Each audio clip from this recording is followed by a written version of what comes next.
Okay, so here's the interior of the Sansui AU-505.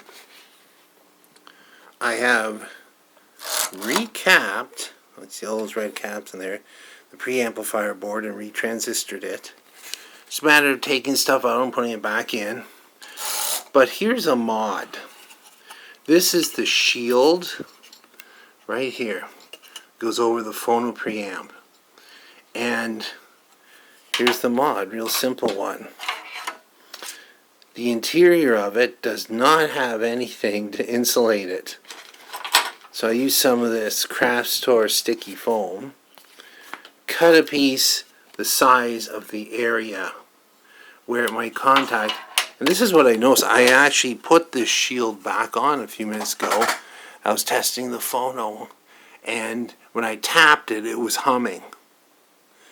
It was touching somewhere you wouldn't think it would, but then I remember doing this a few years ago.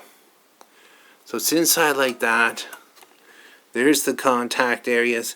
There's no chance of something grounding out on that. That's the mod. Thanks for watching and listening.